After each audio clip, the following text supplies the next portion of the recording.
तो चलिए साथियों, नमस्कार। आप हमारा यूट्यूब चैनल गार्डनिंग लाइफ देख रहे हैं। आज का जो विषय है वो ठंडी के मौसम में अंग्रेजी गुलाब पर, इंग्लिश गुलाब पर ज़्यादा फ्लावरिंग पाने का जो तरीका है उसके विषय के ऊपर हम बात करेंगे। दोस्तों, हमारे चैनल को अगर पहली बार देख रहे हैं तो इसको लाइक करें, सब्सक्राइब करें, क्योंकि आपको गार्डनिंग से रिलेटेड वीडियो अपडेट मिलती रहेगी। तो चलिए साथियों, हम आगे को बात बढ़ाते हैं।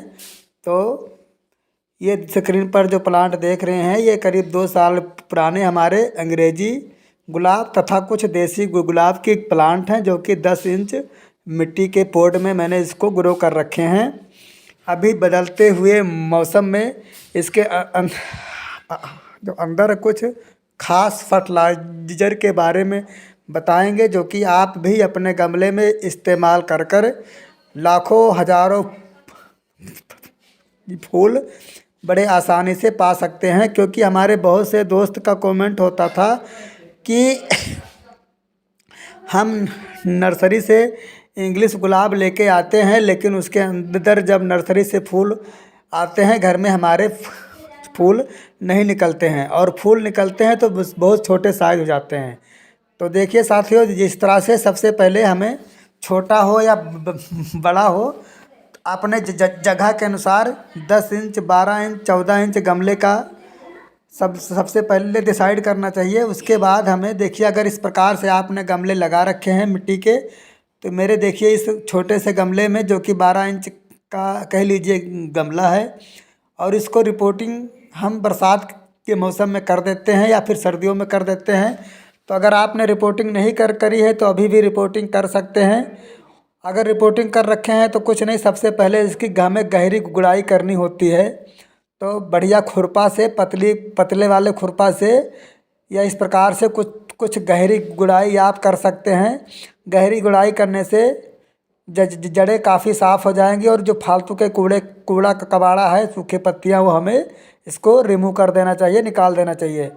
गहरी गुड़ाई करने से क्या होता है कि जो आजू बाजू की फालतू जड़ें हैं वो कट जाएंगी। उसके बाद देखिए दोस्तों, यहाँ से ग्राफिट जो हमारी इंग्लिश रोज होते हैं, वो कटिंग आपने देखा होगा कि कटिंग होते हैं, उसके अंदर कुछ पोलोथीन की पेंचिंग से बंधी होती है। तो इसका जो राज होता है, जो ऊपर का ग्राफ्टिंग एरिया होता है, वो हमारा अंग्रेजी गुलाब होता है, और कटिंग से जो नीचे होता है वो हमारा देसी गुलाब होता है। तो कई बार फूल ना आने का जो मेन कारण होता है कि हमारे जो ग्राफ्टिंग होती है ऊपर से, उसके नीचे से कुछ पुरानी नई ब्रांच, नई लीव्स निकल कर आ जाती है, जिसको हम अपनी भाषा में जंगली गुलाब कह देते हैं, या जंगली गुलाब से जानते हैं। अगर आपके अंग्रेजी गुलाब में जंगली गुलाब निकल जाएगा नीचे से, तो जो आपका मेन इस पौधे की जो मेन ब्रांच है वो डाउन पड़ जाएगी, और जंगली गुलाब पूरी स्पीड में बढ़ने लगती है, पूरी बेल की तरह। तो आप समय रहते उसको निकालते रहें, या कटिंग कर दें किसी चाकू वगैरह की मदद से, क्योंकि जो भी फर्टिलाइज़र है ये सारी जंगली गुलाब खींच लेती है। तो हमारे जो मेन ब्रांचेज, जो ग्राफ्टिंग वाली प्लांट हैं, उनको खुराक नहीं मिल पाती है, इसलिए हमारे जो पौधे हैं अंग्रेजी गुलाब फूल देना बंद कर देता है। अगर आपने रिपोर्टिंग कर रखा होगा सर्दी से पहले, तो इस प्रकार से देखिए न्यू ब्रांच निकल कर सामने आ जाती हैं। तो इंग्लिश गुलाब को रिपोर्टिंग करना बहुत ही अनिवार्य होता है, ज़रूरी होता है, और समय समय से फर्टिलाइज़र। अगर आप देसी गुलाब लगा रखे हैं तो उसकी तो कटिंग ज़रूरी है, लेकिन अगर अंग्रेजी गुलाब रखे हैं तो रिपोर्टिंग ज़रूरी है। उसके बाद साथियों हम बात करेंगे फर्टिलाइज़र की।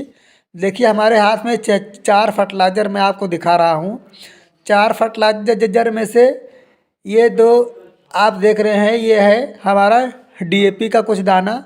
उसके बाद ये आ गया हमारा वर्मी कंपोस्ट। अगर आपने DAP के दाने 15-20 दिन के पहले डाल रखे हैं तो कोई बात नहीं तो आप इसके अंदर भी 1 से 1.5 चम्मच मिला सकते हैं। ज़्यादा मात्रा में बिल्कुल ना डालें, 10-12 दाने ही ये एक पौधे के लिए बहुत होता है। अभी नवंबर का महीना चल रहा है, तो आपको हर दुकान में, नर्सरी वाले पे या बीज की दुकान पर, ये सारी खादें आपको आसानी से मिल जाएगी। तो देखिए ये जो हमारे ये जो है, सबसे पहले ये वर्मी कंपोस्ट है, उसके बाद में बोन मील है, उसके बाद में नीम खली है, उसके बाद में आप चाहें तो कुछ सिंगल सुपर फास्फेट या यूरिया का मात्रा थोड़ा सा ले सकते हैं। यूरिया क्या करता है, यूरिया बहुत गर्म होती है दोस्तों, तो ये थोड़ा मात्रा डालें तो कि इसकी नई ब्रांचें ये बनाने के में मदद करता है, या सरसों की खली आप डाल सकते हैं। उसके प्रकार से इस तरह से हमें सारी खाद मिक्स करके एक एक मुट्ठी हमें तकरीबन सारे गमलों में इस प्रकार से एंटर कर देना है, डाल देना है। उसके बाद डालने के बाद हमें 100 ग्राम के मात्रा में या फिर 150 ग्राम के मात्रा में एक एक मुट्ठी भर भर के 1.5 मुट्ठी सारे गमलों में डाल देना है।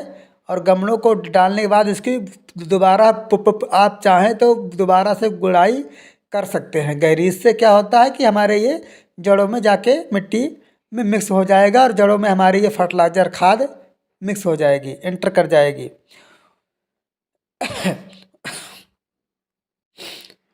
इसी प्रकार हमें तकरीबन सारे गमलों में एक एक 1.5 मुट्ठी खाद या कोई गिलास वगैरह का नाप बनाकर उसमें आप डाल सकते हैं। अगर इसकी पत्तियां सूख रही हैं तो पत्तियों को पूरी तरह से रिमूव कर देना है, साफ़ कर देना है। अगर टहनियाँ इसकी सूख चुकी हैं कुछ, तो उसको जहाँ से सूखी हैं वहाँ से हमें तुरंत कटर के मदद से तुरंत काट देना चाहिए, क्योंकि इसके अंदर फंगिसाइड अटैक कर जाता है। उसके बाद हमें इन पौधों को पूरी तरह से सनलाइट एरिया में रखना है, धूप में। इस चीज़ का विशेष ध्यान रखना है कि हमें इसको पूरी सनलाइट में रखना है। और उसके बाद में देखिए हमारे हाथ में ये आप लकड़ी की खाद, लकड़ी की जो राख होती है उसको भी हम यूज कर सकते हैं। ये बहुत बढ़िया गुलाब और हाइबिस्कस वगैरह प्लांट में, जो हमारे फ्लावर वाले प्लांट हैं फूल देने वाले, उसके अंदर बहुत बढ़िया ये काम करता है। तो आप लकड़ी की राख भी या कंडे की राख भी यूज कर सकते हैं। इससे हमारी मिट्टी पोली हो जाती है। इस चीज़ का विशेष ध्यान रखें, खाद डालने के बाद हमारी मिट्टी में ओवर वाटरिंग नहीं होना चाहिए। पानी इतना ही डालें कि पानी नीचे से होल से निकल जाए, ताकि पानी इकट्ठा ना हो। और उसके बाद कई बार एक शिकायत और रहती है साथियों कि हमारे पौधे में सूख रहे हैं, कि फंगीसाइड अटैक कर जाती है। तो इस प्रकार से हमें फंगीसाइड पाउडर ले लेनी है, और इस तरह से 1 चम्मच 1 लीटर पानी में डालकर इस तरह से मिक्स करने के बाद हम चाहें तो इसको 1 महीने के बाद इसके जड़ों में डाल सकते हैं, अथवा इसको हम स्प्रे भी कर सकते हैं। उसके बाद अगर मान लेते हैं हमारी टहनियाँ सूख रही हैं, तो वहाँ कटिंग करने के बाद इसको थोड़ा गाढ़ा सा घोल बना करके हमें उंगली की मदद से या किसी ब्रश की मदद से कटे हुए हिस्से पर इसको लगाने से हमारे जो पौधे जो सड़ने लगती है या काली पड़ने लगती है लीव, वो बंद हो जाएगी और वहीं से न्यू ब्रांच निकलना शुरू हो जाएगी। तो इस चीज़ का विशेष ध्यान रखें, जितना हमारी कलियां इसके ऊपर जितनी हमारे कलियों में फुटाव आएंगे उतने ज़्यादा मोटे और घने फूल आएंगे। तो पानी का ध्यान रखें, पानी जब तक मिट्टी पूरी तरह सूख जाए तभी पानी इसके अंदर डालें, पूरी तरह धूप में रखें। तो साथ ये हमारा वीडियो कैसा लगा, आप लोग अपनी राय हमें कमेंट में ज़रूर बताना। वीडियो अगर अच्छा लगा हो तो हमारे चैनल को लाइक करें, सब्सक्राइब कर लें, क्योंकि आपको गार्डनिंग से रिलेटेड अपडेट वीडियो मिलता रहेगा। तो आने वाली बढ़िया से वीडियो में, किसी अच्छे वीडियो में हम फिर मिलेंगे। तब तक के लिए ओके, धन्यवाद। तो दोस्तों हमारे चैनल को सब्सक्राइब ज़रूर करना। जय हिंद।